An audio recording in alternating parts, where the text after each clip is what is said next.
When BMW Motorrad first launched their new super naked S1000R platform back in 2014, basically they took their razor-sharp track-ready S1000RR and used it as a starting point for their newest naked supersports.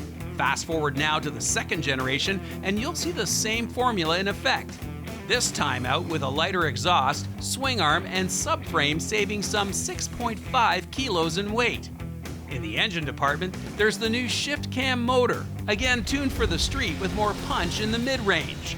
Thanks to the new 6-axis IMU, the new BMW R gets adjustable cornering sensitive traction control, adjustable wheelie control, adjustable engine braking management, adjustable cornering ABS, plus 3 rider modes. An up-down quick shifter, cruise control, and hill control, and Bluetooth connectivity round out the package. Pretty impressive kit. But you don't have to take my word for it. Here now is this week's road tester, Brockville, Ontario's Steve Bradford.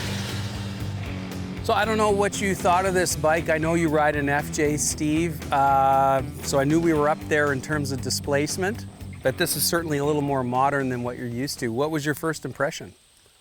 Well, it's the first BMW product I've ever had the pleasure of driving, and it impressed the heck out of me with how light and nimble that this is. Right. I mean, this is many generations newer than what I drive on a daily basis.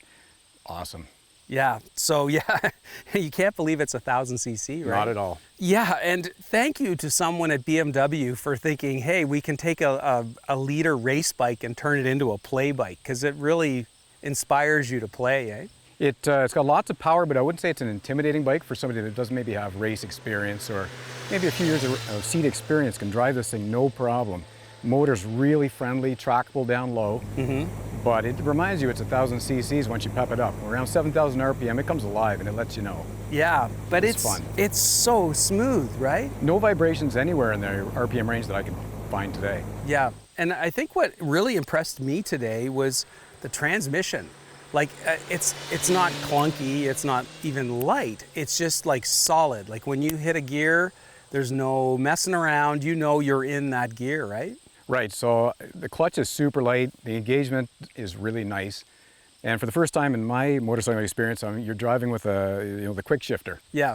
Neat, really cool. Yeah. It wasn't necessarily as smooth as the quick shifter when we started, but by the end of the ride, it was really buttery smooth, quick upshifts, very positive, really nice feel. The braking, and you've got the ABS braking. How did you find that feel? Brembo brakes, I mean, does it get any better than that? So it was a 1-finger, 2-finger, whatever you wanted, lots of stopping power. Yeah, but the feedback was really nice. Yeah. That's what I really liked about those brakes. Yeah, and you know what? I was playing around with the rear brake. It was well broken in, and it had good sensitivity. Yeah, it didn't overpower the front at all. I mean, I only used it when I was just coming to the corners, just kind of straighten the bike up and come out. But it was, yeah, it was really nice and smooth. Didn't lock up or anything like that at all. You've got the new TFT instrument pod to give you all your information in color. What did you think of that? Not really used to the sort of the modern electronics on bikes, because mine's so old school. I'm talking analog gauges. This one is real easy to read. I think the information that you want is all there. It wasn't washed out in the sun. I really quite liked it. Yeah. I could be a convert. Okay. And the mirrors? Okay, so the mirrors are quite narrow. I found that the bars themselves are quite wide, which gives you wonderful leverage on the steering. But as I was just going down the highway, the mirrors were mostly my elbows. Right. Okay, so we've lodged a complaint. I wouldn't say it's a complaint, but it was something that I noticed. Okay, you said this was the first time you've been on a BMW. What did you think of just the overall fit, finish, the materials? Well, they've done a wonderful job engineering this. The use of the colors, the different materials, like you say, the way they put it all together, it just exudes quality, and it's really a good build. It's really quite impressive.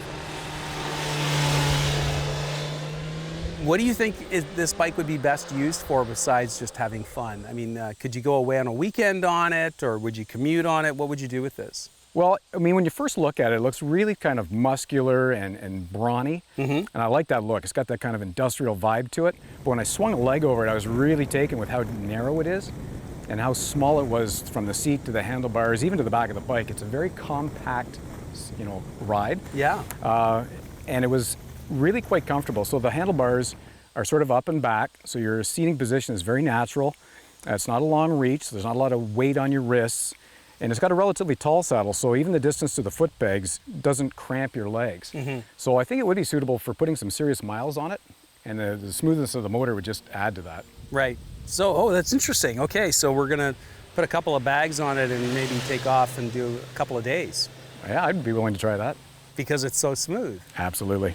Awesome. What's the one lasting impression? What will you leave today and go, I didn't expect that, but man, I will not forget that. I think it was the top end hit over 7,000 RPM. When you let it breathe, it wants to go. Yes, it does. But you didn't do that in our presence. No, never on a public road. Perfect. Well, I'm so glad to see you again. It's been a while since you've done one of these for us, but you did a great job, Steve. Thank you. Thanks, Dave. Appreciate it. Pleasure.